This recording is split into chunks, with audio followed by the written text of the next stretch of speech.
Dinking Around with Eddie and Webby was not filmed in front of a live studio audience. Hey, everybody, this is Webby, not Eddie, and right alongside me over there is... Eddie, touch the tips. Just the tip. Yes, That's right. Welcome, everybody. This is Dinking Around with Eddie and Webby, the best pickleball post podcast out there. And you guys might be wondering, wait a minute, I don't understand. I don't get it. What's different? What's the difference between Dinking Around with Eddie and Webby versus the regular podcast, besides the fact that we start it where we're many drinks in? Webby, what are some of the other differences between the two? Well, for one, this show is pretty much unplanned. It's uncensored, so you never know what we're going to say. And it's unplanned. I can't remember. I always forget the third one, but it's something like, it's basically we don't really have a whole lot planned. We just sometimes we connect with each other and chat about whatever. Sometimes we have a guest joining us, and we are planning on having a guest join us as long as everything works out properly. And it's hard to say if it's going to, because this is live and you never know what's going to happen. You just never know. The third thing you were looking for is raw. This is raw, baby. It's uncensored, unscripted, and raw. Those are the three, and you blew it. Yeah, it's such a raw show. What does that mean that it's raw anyway? What do we mean? What do we mean? What do we mean by that? What is in the WWE?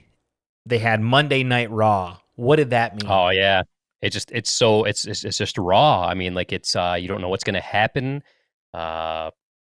People get beat up. Raw, they get raw and bloody. I don't know. Is that what's going to happen? Well, did Monday Night Raw happen while they were still the WWF, or did it happen after they became the WWE? They were still the WWF, because like at the very beginning, it was WWF Raw. I think it was just called Monday Night Raw, but then it became Raw is War because they did the WWF versus WCW. Because it didn't turn into WWE until after WCW went out of business. So it was definitely WWF when Raw first got started. Interesting. Did you notice that wrestling comes up a lot in Dinking Around? It does. Yeah, it comes up way more often than the regular Eddie and Webby show, but that's the kind of riveting stuff you can expect here on Dinking Around. Who is your favorite announcer, like WWF or WWE announcer, like ring announcer? Is that the right term? I don't even know if that's the right term or not. Yeah, I think it's ring announcer. So I always liked the team of Gorilla Monsoon and Jesse the Body Ventura. I thought those were the two absolute best. I don't think anybody has ever been as good as them. A very close second, though, was JR, good old Jim Ross, and Jerry the King Lawler. They were awesome too, but I don't know, just I absolutely loved Gorilla Monsoon and Jesse the Body Ventura. I agree with you. I think they had a great balance of Gorilla Monsoon was just like a great guy everybody loved. He was unbiased, right? But he also called out the BS of the villains or the bad characters. And then you had Jesse the Body, who would try and provide a different perspective in a little bit of a confrontational way, but not in an awkward confrontational way. I think they played really well together. Yep, I agree 100%. And I see that the view count is dropping like crazy. So apparently, pickleball people don't like wrestling that much. What the heck, man? This is crazy. Well, let's tie it back to pickleball then a little bit, because obviously, we talked about commentary with wrestling, and let's talk a little bit about commentary with pickleball and live streaming and all of the other things that kind of go into it, because I think a lot of people out there, I don't even know how to say this, so I'm just gonna start having a stream of conscience just pour out of me here. When it comes to live streaming pickleball, there's many different ways that you can do it. There's, as basic as having your cell phone up and, you're providing commentary as you're showing a match, right? And that's like at the base level. And you can even have 2 or 3 people around you providing commentary. And that's what a lot of great matches have been actually shown from. I know like Scott Golden, he used to do that all the time. Gizmo Hall, he used to do that too. Like you can actually put on some pretty good live streams doing that. Mm-hmm. And then it kind of go a step up from that. You have like a Mevo where you have a separate camera from your iPhone or iPad, and basically you're also providing the commentary. So you're the live streamer and you're the commentator. But then you get into the next levels, and that's where the live streaming an event becomes like a team effort. You have people that are part of the crew. You have people that are part of the production. You have people that are commentators. You have all these different people that are making this product kind of come together. And it's not just one person, or it's not, this person doing this or this person doing that. It's a bunch of people. And one of them that is new to the scene that we're going to bring right onto the stream hot here is the one and only Hannah Johns. Are you out there, Hannah? Hello. Hi, guys. Hey. Thanks for having me on. What's going on, Hannah? How are you guys? Good. How are you doing? Doing great. Good. All right. I see we got some beverages going already. Oh, yeah. This is nice. I don't have mine. Oh, why not? Did you need to go get one? That's gone. No, it's okay. I don't need it. I had a little wine with dinner earlier today, and that's good enough for me. Is that your thing? Like just a little bit of wine with dinner, and then like curl up with a nice book at the end of the evening. Yes. Oh, you know me, Eddie. I spent a few days with you, and already I'm so amazed. That's 100% me. Yeah. Or even a tea. I'm a pretty classic girl. Okay. I like that. Like, what's your flavor of tea? What do you go for? Mint or peach ginger. Yeah, from Trader Joe's. Trader Joe's. Okay, so you're going like. Oh yeah. You're going like bougie tea. Bougie tea. That's funny. I was watching your show earlier with Zane Navratil. That's a tough act for me to follow. Yeah, he did a pretty good job. Yeah, he was funny. Webby, he was probably like one of our top guests as far as like engagement goes, wouldn't you say? Oh, for sure. Yeah. Yeah, that was super fun. Mm-hmm. That's cool. Some of the submissions were great. The questions. Yeah, some of them. Yeah, that was good stuff. So Hannah, obviously, you've kind of blasted onto the pickleball scene with your role in the PPA. And I what is your role with the PPA currently? Like, what do you have? Like, I don't even know. Like outside that's of a great question. Hosting. Yeah. Well, it's multifaceted actually. I'm not only doing the interviews, which is what everybody sees and knows, but I'm also doing some sponsorship deals for them. I interface with some of the pickleball companies and other companies that want to get marketing space at our events throughout the year. We do some marketing as well. I edit some other articles that you'll see posted on the PPA website. I write some of them. It's really whatever Connor and Connor want me to do. They send me, hey, do this, go there, talk to this person. Let me introduce you to this person, write us this. And we're also going to be doing some pretty exciting things in 2021. We're planning to roll out some interesting updates to the tour and to our association. And I'm going to be helping Connor out with all of that. That's awesome. How did this come to be? Is this something you did in school? Is it like where did this whole thing start? Not at all.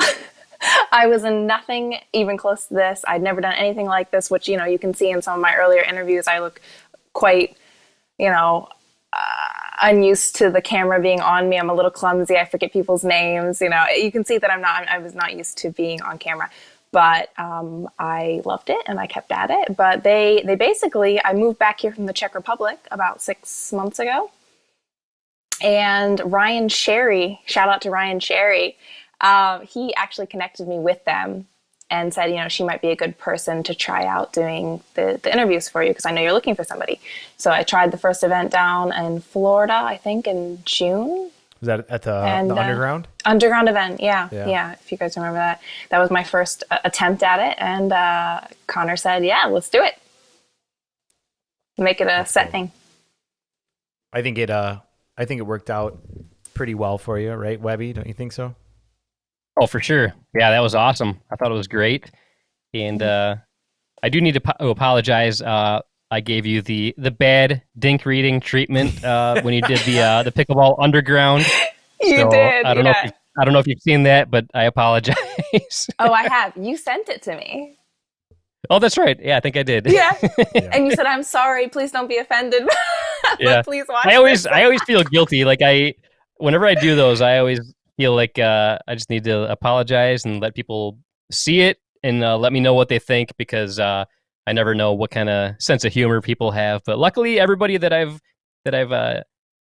added words to during these bad dink reading videos has been very supportive, and they liked it. So I never know. I never know how people are going to react. You're talking about the pickleball community, though, and one of the things that I've learned, coming onto the scene of pickleball, is that they love to have fun. It's all about jokes, camaraderie, inside jokes, having a good time, drinking, making merry. It's so really your bad dink reading goes along with the sort of pickleball vibe, and I don't see too many people getting upset about it. Nice. No, it's super fun. I love have to doing tell it. you, I got a shot to the chest from Ryan Sherry when I played against him a few weeks ago at the Underground, because he thought I did the video. And he was like, that's payback for the bad dinking. And I was like, what? That's all Nice. Webby, man. That's all him. He's the creative one. I'm totally fine with that. Nice work, Ryan. Sure you are, yeah. I'm sure you would be, yeah. Oh, Ryan Cherry. Yeah. Mm-hmm. That's cool. So kind of going along with, what you've been doing with the PPA, we got a chance to work together a little bit at the PPA Championship in Vegas, it was awesome. It was great to get a chance to meet you. And for those of you out there, Hannah is one of the, she's a grinder, man. Like she I don't know how to describe. Like, she's just one of the hardest working people out there. She would run down to the court. She would rein these pros. And if you've never had experience with trying to rein in pickleball pros after they've won a match, it's not easy. It's tough, and they want to leave, and you got to rein them in, and you got to force them to talk. And so not only were you doing that, you were talking to sponsors, you were running back to the booth to try and get the scoreboard up and going. Like, you were just all over the place there. And so for anybody out there, Hannah works her tail off at these events. Thanks, Eddie. I know I left you with a score a few times. I felt so bad about it. It's all good. Honestly, it was great to, for you to be able to do that. So, you also made a comment. I love working with you all. Yeah, that was fun. What a cool production team, right? Like, I don't know that that's ever going to happen quality. Again. Yes. No, it will for sure. Well, I hope so. But to have the guys from Jigsaw with you, the ESPN crew, Johnny and Scott on the mic with some other pros coming in and out, it was a fun, engaging crew, and I think it was a good product that we put out there, right, Webby? What did you think of it? Oh, for sure. I was just a spectator. Unfortunately, I was not able to go there in person, but what I saw, top notch. Such a great live stream, and I know for sure Eddie worked his ass off that whole time. But Eddie, admit it, how much nicer was that than any of the live streams we've done in the past? Because it wasn't just us doing absolutely everything.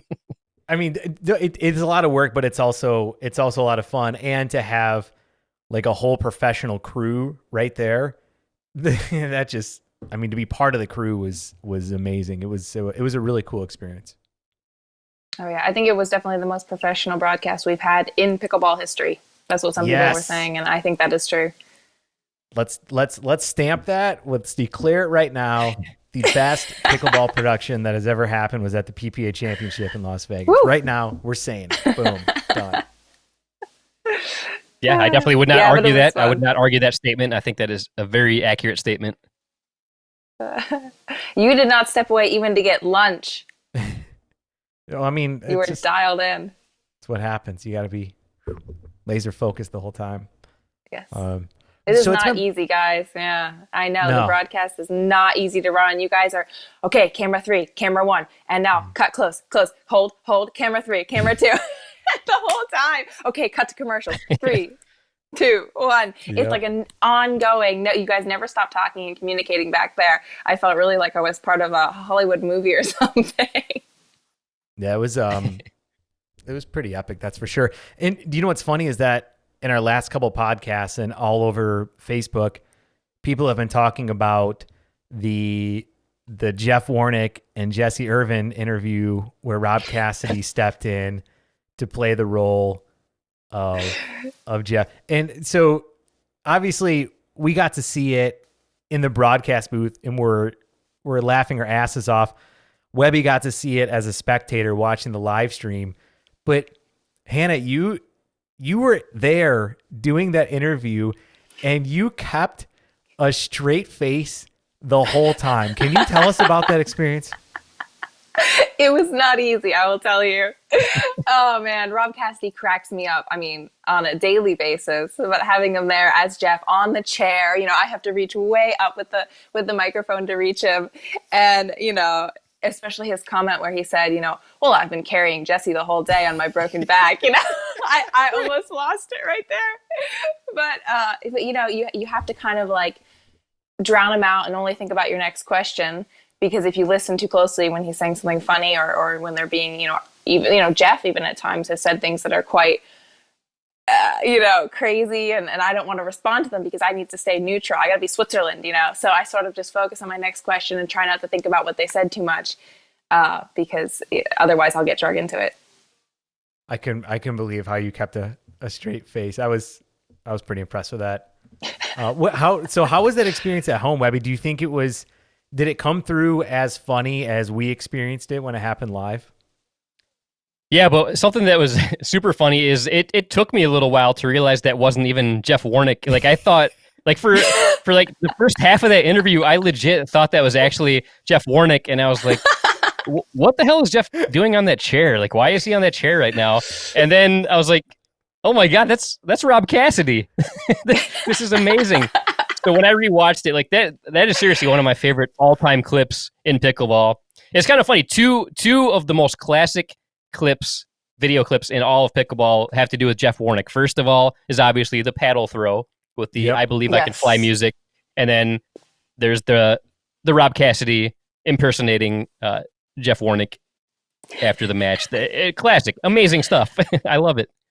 Which you guys didn't get to see, out of those of you who weren't in Las Vegas, is Jeff took his sweaty shirt off and gave it to Rob to wear in the interview, and his glasses. So all of that was, and his paddle as well. So all of that was legitimate Jeff Warnick equipment that he got right before the interview started. Well, yeah, I think that's what sold it, because Jeff was literally wearing that stuff in the match, and then they played the commercials. You guys played the commercials, and then here's the interview. So like, I had no reason to believe that wasn't Jeff Warnick. But then the closer I examined the screen, then I realized it was Rob. It was amazing. It was so incredible. That was funny.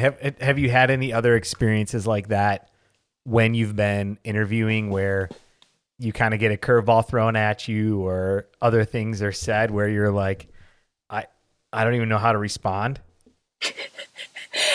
Yeah. I mean, Jeff has done that to me several times where he answers a question very briefly and usually, something, I think one of my first interview with him ever, it was in Newport, and I asked him about Matt and the rivalry between him and Matt, and he goes, "Oh, I own Matt Wright. I own Matt Wright. That's it." And I was like, I don't know where I go with this now. Oh man. And so I just moved on to the next question because luckily I don't actually have to respond. If I don't want to, give a reply to what they say, I just move on to the next question. But sometimes I kind of want to press a little bit and see what else I can get out of them because, we're there for entertainment and I don't mind. If I can get drama, if I can get theatrics, that's actually a big plus for me. It doesn't hurt me. It only helps our viewership and it keeps people interested. So I thrive off the drama. I love it. That's great. But yeah, a few times I was in an awkward position. I remember a few interviews because I had I think I just said a few things that were incorrect, like, oh, we just finished the bronze medal match and it wasn't, or, I said the score wrong or something. And one of the players would correct me in the interview, and that's embarrassing because I don't know pickleball as well as these players. So, I do mess things up. I'm still new to it all and I need to learn more. But yeah, definitely some embarrassing moments.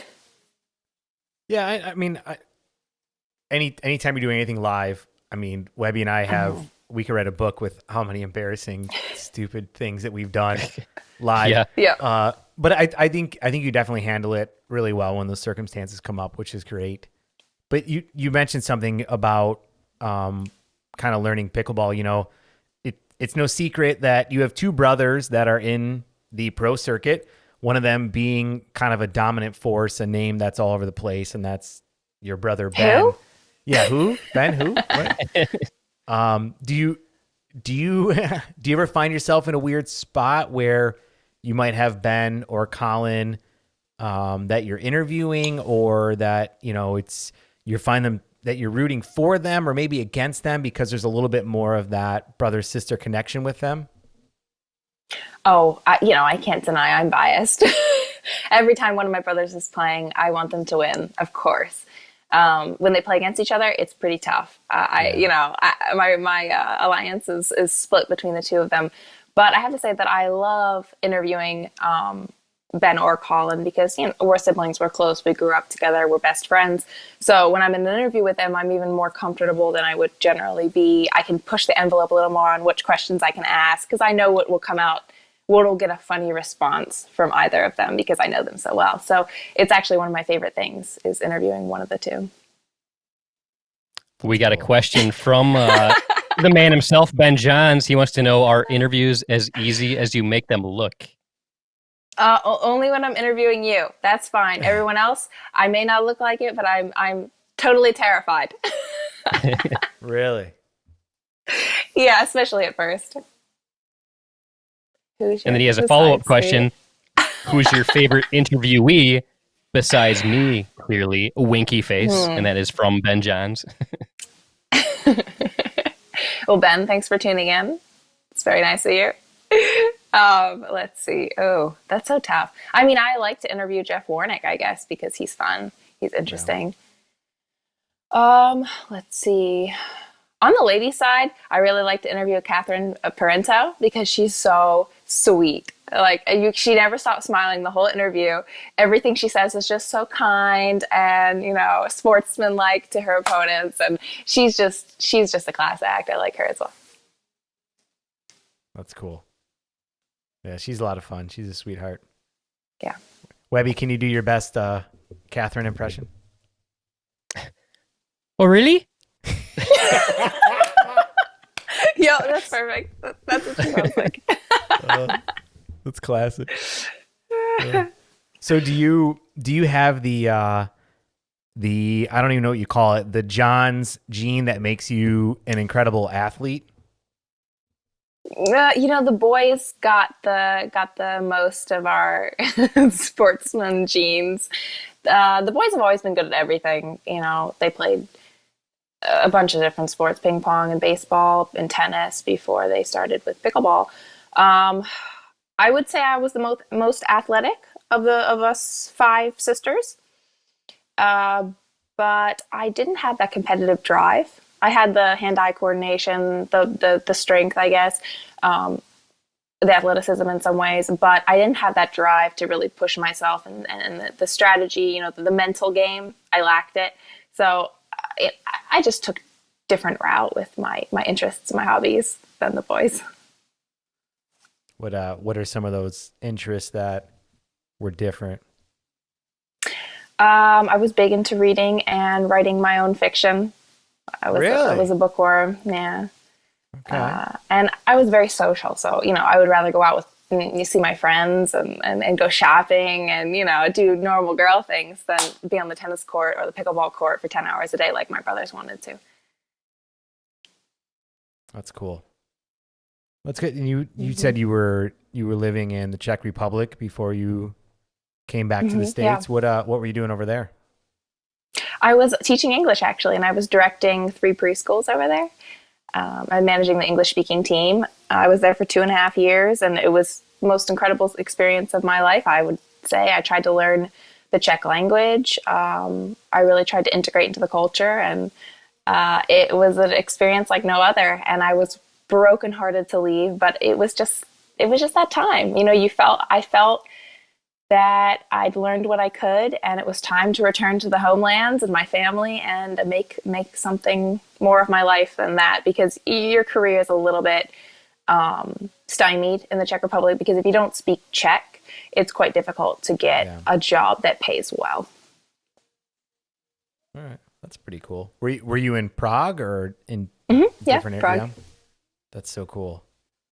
Did you get to explore a lot of Europe when you were living there? Oh, all over. The flights are so cheap from Prague to everywhere. Yeah, I mean that's kind of like one of the central hubs of Europe, right? Oh, absolutely, yeah. You're close to everything. You have Austria and Germany and Slovakia, Poland bordering Czech Republic, so you can drive to lots of different places around there, and everything's a short flight away. Between 1 and 2 hours. What led you to moving to the Czech Republic? I took my teaching certification course to teach English in Prague. So I was there for a month, living there and learning. And I actually met a Czech guy, and originally I had moved back there to try to be in a relationship with him, and that didn't work out, but the teaching did. And so it was dual purpose, I suppose, the move there.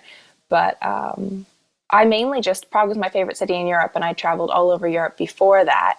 But there was just something really magical about Prague. Its history is sort of unpolluted by tourism. You don't feel that sort of shallow, like, oh, here's the Eiffel Tower. You're surrounded by a million other tourists all taking pictures, and you're just, walking like a penguin for 2 hours.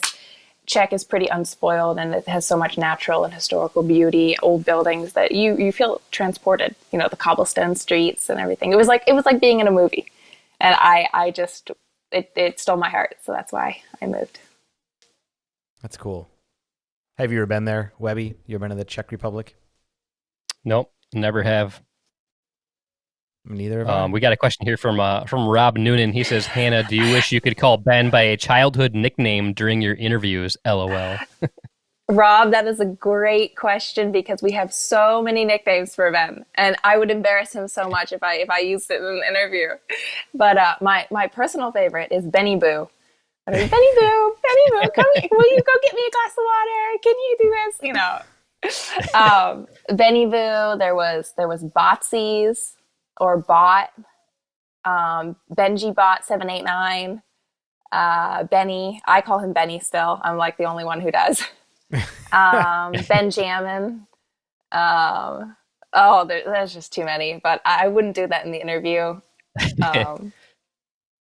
I don't know. I like to let him maintain his professionalism, at least to some extent. Well, I know I've heard Simone call him Benny Boy, but yeah. I think Benny Boo. That's what I'm going to call him from now on. Benny Boo. I like that. Oh, I'm going to get in so much trouble after this. I think I like Ben Jammin. That's a good one. Ben Jammin, yeah. Mm-hmm. That is pretty good. But, Tim Rogan is tuning in on YouTube, and he wants to know what the birth order is of the Johns family. Okay. Well, what's his name? Tim? Yep. Yep. Well, Tim, there are 7 of us. Colin is the oldest, and then you have me. We're all 2 years apart. My parents were like clockwork. So Colin, me, my sister Lily, Ben, and then we have 3 sisters after us. And the youngest is actually only 4 years old, so he's got a little baby sister. Oh wow, it's quite a range there. Mm-hmm. Oh yeah. And Ben is the middle child. Whatever that means, if you want to psychologically analyze that, but he is the middle child. we should dig deep into that here. Yeah, maybe that's why he's so good and competitive at pickleball. He's got the middle child syndrome, so he's got a lot to make up for, because I mean the oldest is always the one that the parents like the most and love the most because they were the first. The youngest, it's like there's a lot to it. I'm not going to get into it right now. Oh, absolutely. But they say that the middle child has a healthy amount of ignorance the parents give them a healthy amount of neglect. That's what it is. And they're allowed to sort of find their own way. And it's said to make them some of the most successful people and also the happiest, if you believe in birth order psychology. Oh, I totally think there's something there with that. I do too. Yeah, there's got to be. I mean, it's just consistent across the board. You see it and it definitely plays a role. I mean, it's, you know, you meet people sometimes and you're like, oh yeah, you were the baby of the family, or oh yeah, you were the absolutely. firstborn, Or you're the for oldest. sure. Yeah. Yes, you were the oldest, 100%. Like, or just like an only child. Like, you're like, yep, you were an only child. I can definitely tell that. Absolutely. Yeah. You can see Colin is an oldest child for sure. You can see that my little sister is the baby of the family. You know, it's so clear. That's cool. So Hannah, I gotta ask: have you ever heard anybody say that they thought that Colin was Kyle Yates' brother and not Ben's brother? Of course, all the time. Yeah. So I know that's what I thought. The first time I saw him, I was like, "Oh wow, he looks just like Kyle. That's got to be his brother." Yeah, he really does. Yeah. It's even more than just the bleach blonde hair and the blue eyes and the tan skin. There's something about their demeanor as well. I think that people they get them confused. The body style, it's like very athletic, like muscular, but also like not, you know, it's not thick. They're pretty slender. Very lean. Yeah. Right, I would say. Yeah. So definitely heard that. People ask all the time if Ben and I are twins. So, but yeah. There's a couple other ones, yeah. When they ask if you're twins, what's your response? I get upset. I'm the older sister by 4 years. I'm like, no, he's a baby. Don't let me in with him. That's great. So, do you get to play pickleball at all yourself? Are you into it, or? I love pickleball. I love to play, and I wish I could play. Ben and Colin, I could use some professional lessons, boys. No, I don't like to bother them because I know that I'm not worth hitting with. You know, I'm no practice for them. It's just purely for fun if they want to play with me. So I can't say that I make use of them very often, but I do like to play recreationally, socially with friends, and I do quite often. And I actually am hoping to be given a chance to play in some of the PPA's amateur events. It's just that I'm always so busy with the interviews, I haven't had the time to enroll in some of the tournaments. But that is the eventual goal, and I've talked to Connor about it as well, because I would like to try to compete. That's cool. What level would you feel comfortable playing at? That's a great question. I don't know. I think Ben said start in 3-5 and see what happens. Yeah. Okay. Well, that's cool. Well, if you ever want to play a tournament, you just recently moved, didn't you? Yeah, I just moved a week and a half ago down from Maryland. I moved to Tampa. Okay. Well, we're only a couple hours away, so because I'm here in Naples. Where are you guys? Oh, you're in Naples. I was in Naples last week for Simone's birthday. What the heck? Yeah. She actually, Simone lives right by my parents. They're like 15 minutes away. Webby's up in Michigan, and then I'm down here in Naples. So okay. Yeah. All right. Yeah. Does that mean you didn't get invited, Eddie? Were you not invited to Simone's birthday bash here? What's going on? No, I was not. I didn't make the. It was a good time. Exclusive invite list. Yeah. VIPs only, I guess. No, yeah. I'm sure you would have gotten the invite. I didn't make the list. It's all good. I get it. I understand. We had a pretty good group, but we could have used you there. Yeah. Yeah. Oh. Ryan Sherry, actually, shout out to Ryan Sherry again. He rented a party bus for us. Oh, so nice. We traveled in style, and we went down to Mercado, which I'm sure you know. And heck yeah, Blue Martini. Blue Martini, yes. Yeah, you gotta go there for sure. It was good. And Simone, that woman can dance. Yeah, she has amazing rhythm. Well, Rob Noonan has a great question here. He says, "So, what paddle do you use, Franklin or Prince?" Oh, good question. Oh no. Well, I do play with Ben's Franklin paddle. I must tell the truth here. Okay, all right. I like it. I like the way it feels. It's got a lot of power. I haven't actually played with Colin's Prince paddle, so I can't actually, compare the two. But I like the feeling of Ben's paddle so much. Lots of grit, too. It really catches the ball when you hit it. And I like to hit the ball hard. So it's the perfect paddle for me, I think. Nice. That's cool. Yeah, a lot of people that I play with here in Southeast Michigan have raved about Ben's paddle.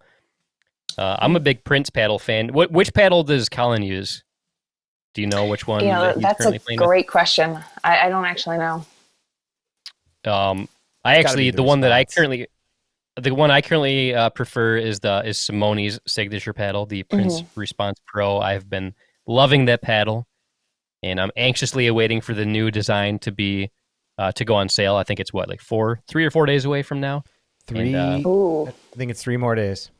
Nice. So you can count on me being one of the first people to purchase that one, because I love that paddle and I really like the new slick design that Simone's been rocking.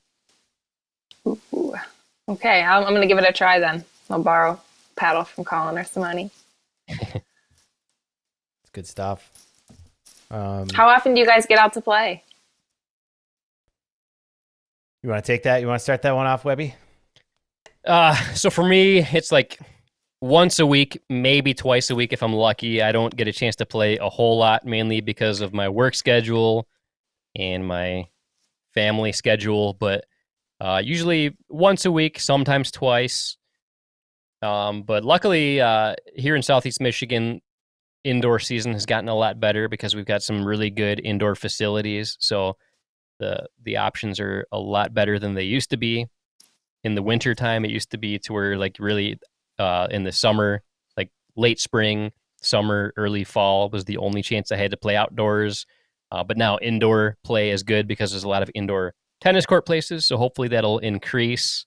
But I don't get to play nearly as much as I would like to. What's it looking like for you these days, Eddie? So I'll play in my community 2 to 3 times a week, and then I'll set up private matches about 2 times a week or so. So right now I would say I would average 4 to 5 times a week, and I vary it between my community. Yeah, well, I mean, I got to take advantage of it, especially this time of year. The weather's so beautiful down here. But I vary it up between playing over at East Naples as well as my community. And I'm hoping that Peak Performance starts up their league again, because my men's partner, Mark, he lives up in Punta Gorda, which is like an hour away. And we used to always, meet once a week and drill before our league. But I don't know when Peak's going to be putting together their leagues again. But if they do that, I'm signing up for sure. So that changed my game forever. Joining the 4-0 plus league at Peak Performance Pickleball Academy definitely changed my game, and it helped a ton because the first hour was drilling. So you had either Chad or Becky Ryan, and they would lead an hour of drilling. And so you would work on a different topic every week, and you would do those drills. And then the second hour was actually playing ladder league style, to where, if you won, you'd move up. If you lost, you move down. And I loved it. I thought it was such a fun experience to play with that group. And unfortunately, they haven't, with COVID and everything, they haven't started up those leagues again. But if they do, I'm going to be the first one to sign up. Nice. Well, no wonder you beat me. I've never done a league. I've done drilling once. I've only spent like designated drilling time once in my whole 3-year pickleball career. So, dude, that will change it. So typically 2 or 3 days a week, either on its own or before I'm playing matches, I'll drill for a half hour to an hour and a half. And all we do is we focus on drills, and then we play skinny singles. And you have to. That's like, to me, I think that one of the biggest, I don't know what the right term is, but the biggest misconception in pickleball is I'm just going to keep playing and I'm going to get better. And you might, but if you drill, that's when you're going to get much better. And drill the right way. You don't want to be drilling the wrong stuff either. So, yeah, that's what I'd say. Well, yeah, it makes sense. And for me, it's not that I don't think drilling will help me make me a better player. I absolutely know that would definitely make me a better player. It's just because I have such limited time. I just want to do what's more fun. And I feel like playing is more fun than drilling. Oh, for sure. The competition is much more fun. How often are you getting to play? Wait, Hannah. I'm sorry, Webby. Go ahead. No, go ahead. Like once a week-ish, if that. I don't have good players to play with yet in Tampa. When I was back home, our family actually has a court in the driveway. So I would play, 3 times a week with my sisters and my parents. And whenever, Ben and Colin were in town, we'd get them in there to play with us. But since I moved to Tampa, I haven't found a league yet. So I got to work on that. Andy Jones, she lives in Naples. She's a pickleball ambassador. She actually just sent me a link to some leagues in Tampa. So I've got to get on that and find some places to play. Yeah, there's some good pickleball in Tampa. You got some decent players. My former men's partner that I played the U.S. Open a year and a half ago with, he lives up in that area. In the Clearwater area, there's some good play too. So there's a little hub of solid play up there for sure. Oh yeah, there's a lot of courts too. So that's cool. So Eddie, I don't know if you remember, but when we had Ben on the show, what was that? Was that like 2 years ago now? It was almost 2 years ago. Yeah, because it was like early December 2018. Yeah. So when he was on the show, I remember he told us like when we asked him how often he plays, it wasn't much. Like I don't know if it's probably increased now, maybe, but I know like because he's so busy with college and stuff, like I think he was playing like once every couple of weeks or something like that. Wasn't it something crazy like that? Like he doesn't even play that much, but he's a phenomenal player. It's crazy. Yeah, he does play more than that now. I know that because now that Colin is within driving distance of him, it's the perfect situation to hit, together. Yeah. So now I think they try to hit once or twice a week. And Ben's a senior now, so he has a lot of coursework, of course, to take care of. But I guess he knows more how to balance the school and the pickleball maybe a little better now. And he definitely tries to hit and work on his game. I know they both do. Figured out the college game. It usually takes 3 to 4 years to figure out. It does. Game. It's like it's such a game though, isn't it? It's like college is so it's like this much what I'm gonna learn, like actual content, like this much how to play the game and get the grades that I want. How to study. How much effort to put in. Right. It's like, okay, 40 hours a week I can get an A, but 10 hours a week I can get a B. You're like, screw it, I'll take the B. Yeah, and you're like, Yeah, it's like figuring out that game, man, and it takes a while. It's it's just you figured it out. Huh? Well, our parents are pretty tough on us academically. They wanted straight A's. They actually from all of us. So all of us graduated with 4.0s until Ben. So I think he's got 1 or 2 B's so far, and we were like, you're letting the family down. What a loser, Ben! Gosh, oh man. I can't believe it. He's such a failure. Yeah. You got to give a shit about it. A B student, Ben Johns. Oh man. Well, then he's got Simone too, because I know that she stays on him about his academics as well. So. Yes. Oh man, that's funny. That's good. Well, so you mentioned Ben and Colin being able to play quite a bit together. One thing I loved last year at the 2019 Beer City Open, I got to witness Ben versus Colin in singles, and they played a pretty brutal battle against each other. It went to 3 games, so Colin got a victory against Ben, but then Ben ended up victorious and went to the gold medal match against Tyson. But yeah, it's like Colin, like he's nothing to like he's definitely right up there. He's a great player too. Yeah, for sure. Colin's tennis game definitely translates. I think he made it up to 800 in the world or something close to that in professional tennis. So, singles definitely is much more similar to the tennis game, and that helps him. But Ben has the experience. He's been playing pickleball a lot longer. And, as you learn all the tricky shots, all the fun moves, and, the more you have, the better you are. And I think that Colin could be really incredible at singles. The question is, will he want to? I mean, he did that. He grinded that grind on the tennis tour singles for was a good 10 years, maybe a little less. And singles is mentally much more difficult as well. It really takes a toll on you. And I don't know. We'll see if he chooses to play singles or not. But he kind of did that already, fought that battle already. So we may see more of him on the doubles side. That's got to be such a grind in the singles in the tennis world to get to that point. I know that comparing tennis and pickleball, there's a lot of similarities and a lot of differences that I think are unfair. But what you have to put in to become, you said what, top 800 in the world in the tennis world is like, and I'm just learning about tennis in the last couple of years here. That's like an incredible feat, and that requires some serious grinding and putting in the time and the hours to be able to do that. So it's definitely not something to shake a stick at, that's for sure. No, I've never seen anyone work so hard at anything. What he did was incredible. He devoted his life to tennis for many, many years. So he's getting a well-deserved break now playing pickleball. Of course, he still plays competitively, still trying, with all his heart, but it's not on the same brutal level, I think, mentally as tennis. Yeah. That's cool though. I don't know about you, Eddie, but something about pickleball, like my entire life, I never cared one bit about tennis.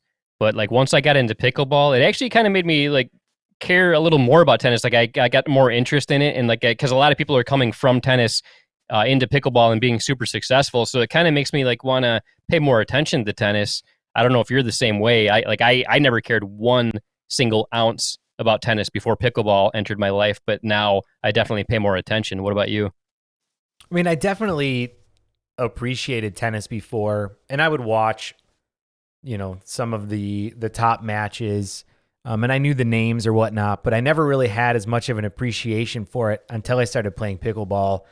And now that I started playing pickleball, I've actually picked up a tennis racket twice, and both times that I went to hit the ball, I was like, "Oh my God, this is weird." And it's like I was trying to apply, like spin and technique to it, and after a while it helped, but I realized really quickly they're sports that run in parallel, but they're also very different. I mean, in tennis, it's just how much power can I put, how much power and placement can I put in there? What is my serve like? And in pickleball, it's like 1,000 other things that you have to consider on top of just those, basic elements that make you successful in tennis. And so I compare it to skiing and snowboarding, right?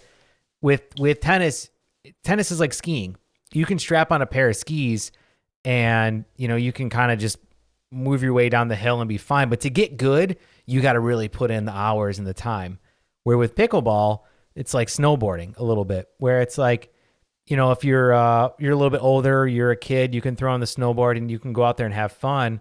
But then you start to realize, oh my God, there's so much more technique I can put into this. There's all these little intricacies that I can do with my board that's going to lead to, me doing these awesome tricks, or me, getting a few extra seconds off of my time going down the hill.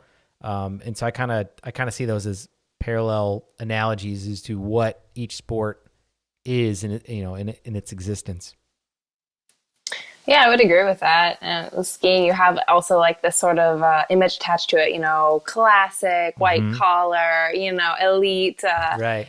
Gliding down the slopes, which is something like tennis, they've got the outfits and that same sort of idea behind it. Where you have snowboarding, it's for the outliers, the wild kids, the ones that want to do fancy, funny tricks, and it's for the fun ones. It's definitely much more open atmosphere, I would say, with the snowboarders versus the skiers, and you definitely see those differences in pickleball and tennis. Yeah, that's actually a great way to carry that analogy even further. We actually have a question coming in from Rob Noonan here, and he says, "Is Ben the best ping pong player in the Johns family?" Oof. Well, I don't know about now. Colin used to be better. He had a higher rating, and he usually won when they played down. We had a ping pong table in the basement, and he usually won. But in the last, few years, they haven't been playing much, and I remember Ben took a few games off of him, so I really don't know at this point. You would have to take that up with them. Maybe we're going to all get together at Thanksgiving, of course. So maybe we'll have a match, and I'll let you know what happens. Please report back. And let us. Yeah, please do. And even if you could like record some secret video and send it to me, because I need to check out Ben's ping pong game, because he and I have an outstanding challenge where he is going to use a drink coaster while I use a regular ping pong paddle, and he still thinks he's going to destroy me. So I do need to see I'm his. Sorry, I'm probably going to bet on Ben. I'm going to bet on Ben for this. Everybody says that. Every single person says that. I've seen him beat people in ping pong with the most ridiculous instruments. I mean, I'm talking like rocks, spatulas, bricks. Like it doesn't really matter. Oh man, what have I gotten myself into? Yeah, I hope you didn't bet anything too serious. No, not really. Just I don't even pride, know. Right? Right. Yeah, just my pride. But I've got the I still have the Eddie and Webby versus Kyle Yates match that I'm still trying to live down, so I can't handle much more embarrassment. Well, hopefully we won't get embarrassed, because Ben did challenge us 2 versus 1, meaning Ben versus Webby and I, in pickleball, but he's going to be playing with a like a metal spatula, like a grilling spatula. Oh, no. So- Don't let him do that. Uh-oh. No. It's a really bad idea. He played against our family with the spatula. He's a danger, a hazard to the world with the spatula because you can hit it so hard. Like you cannot hit it with a paddle. He hit so many of us. We had huge pickleball welts everywhere. Yes. No, it's not a good idea. He can hit it really hard. I know the more spatula excited he's for it going to now. use, and it's dangerous. It was metal. It was kind of bent. It had a real long. Yep. It's long, and Yep. it's an industrial metal spatula. Oh, we've seen video, but like, let's be honest. Was he Okay. playing against like some of the Johns members that aren't really known for their pickleball playing, or was he playing against like you and Yeah, Colin, or that would who be was he fair. playing against? Who was he playing against? Me and my dad, and I think he had one of my sisters on his team. Okay. I don't know. I think. I don't come know. on. I mean, you guys feel like, go for it, but I still think you're Yeah. going to lose. I feel like Eddie and I feel like we've advanced enough to where we're not going to set him up to where he can smash these balls with a metal spatula. Come on. All right. Hey, whatever you say. Go ahead. Accept the challenge. We'll see. Oh, we've already accepted it. Yeah, so- it's accepted. COVID is the only reason it hasn't happened yet. We were like this year was supposed to be the year of challenges. We had a whole bunch of challenges. I was going to play against Ben in ping pong. Both Eddie and I were going to play against him 2-1, where he uses a spatula. So much was supposed to happen. Hopefully, 2021 will be when we can fulfill all of these challenges that have been issued. Can we see a live stream with some commentation? Oh yeah. Commentating. Oh, yeah, you can- totally should do that. There'll definitely be some video action, some video coverage of this going on. That's right. Love it. Well, that's good stuff. Well, Hannah, I want to thank you so much for joining us tonight. It was a pleasure being able to work with you at the last PPA event. I hope that's not the last time we get to work together. It was a lot of fun. It is Naples where I live, and it's past my bedtime. And so I'm What? It's not slowly even fading 10 away. o'clock, Eddie. Oh my God. Yeah. This is usually when I'm like hardcore asleep. Seriously. I'm so old. But anytime we have anybody on, we obviously like to give them an opportunity to be able to, the mic is yours. The floor is yours. You want to talk about how people can follow you on social media. You want to promote anything you got going on with yourself. This is your opportunity to do it.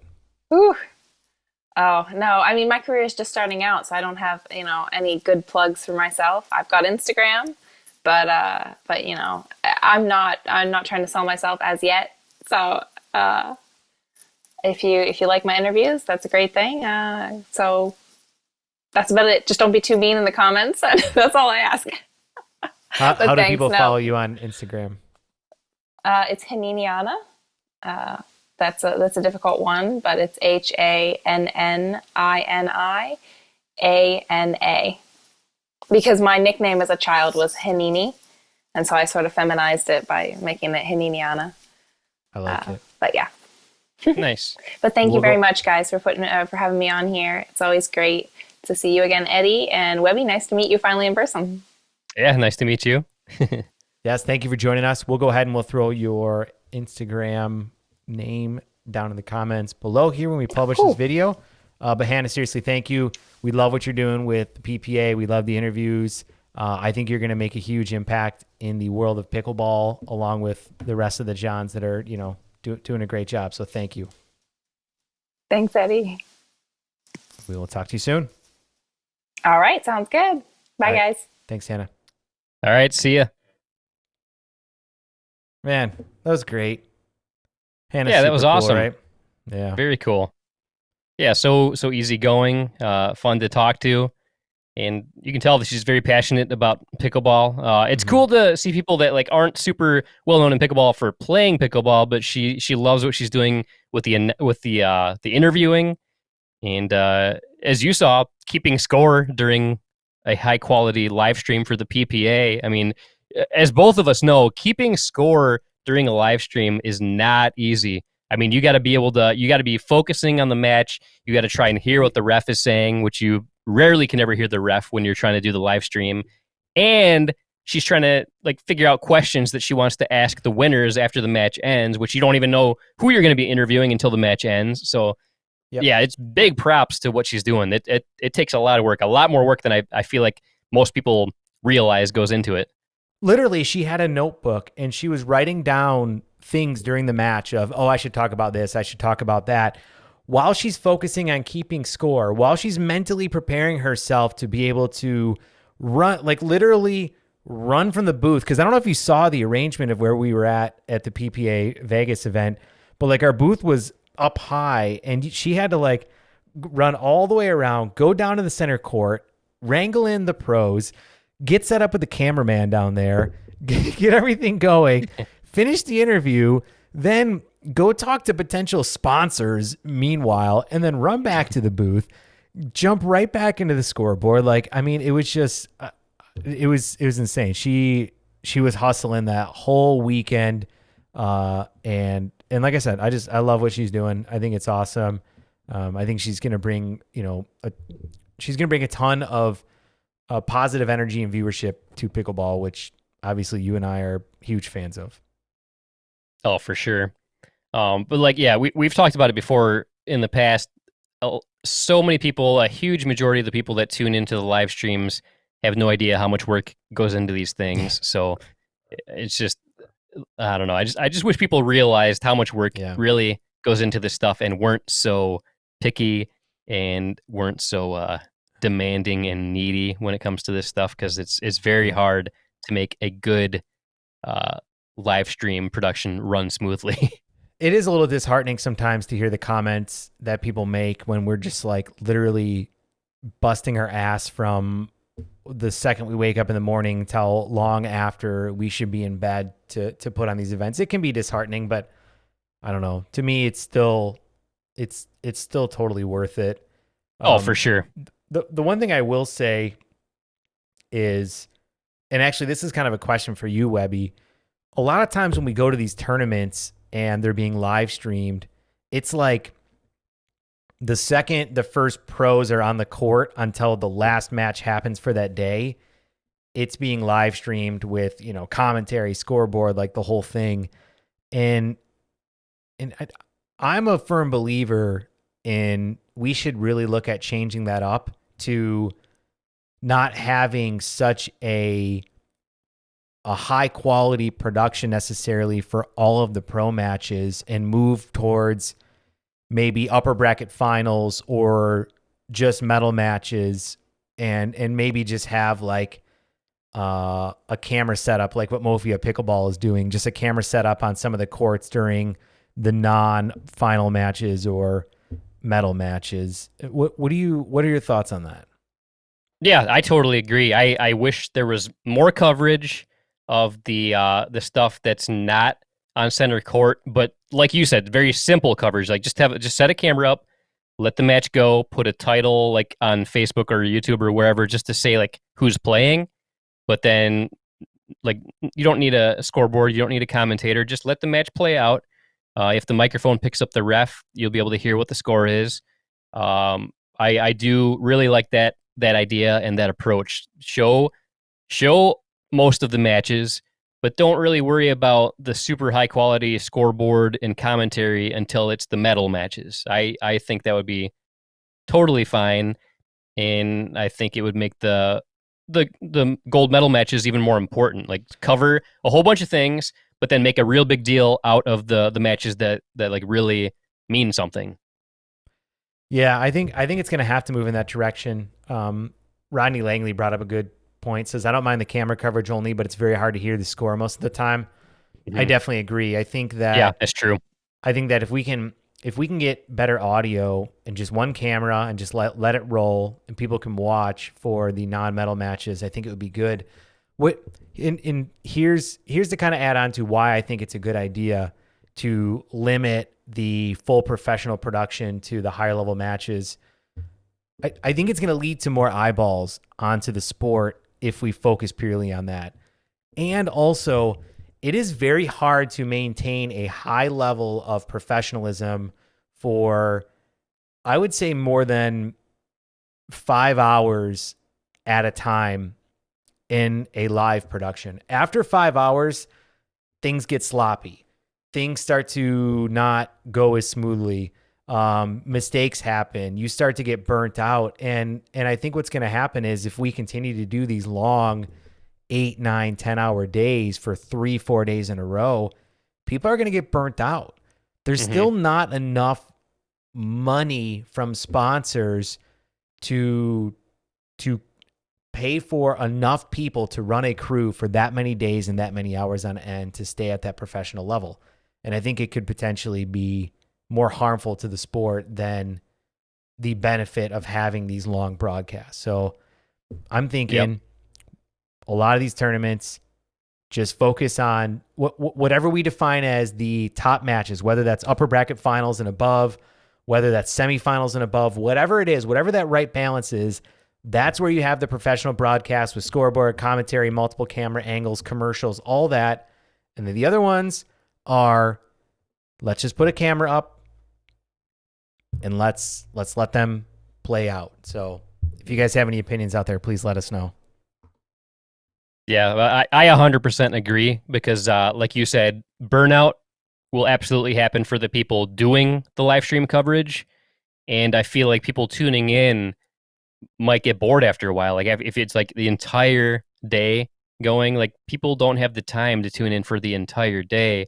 But if you know that the high quality coverage is going to happen for the gold medal matches, I feel like people are more likely to tune in and care and be interested and invested in it and stuff like that. And then for the hardcore fans, yeah, we got the one camera, single camera coverage, like not with a scoreboard and commentator, but you can see the matches as they happen. So if you're a hardcore fan, we got that for you.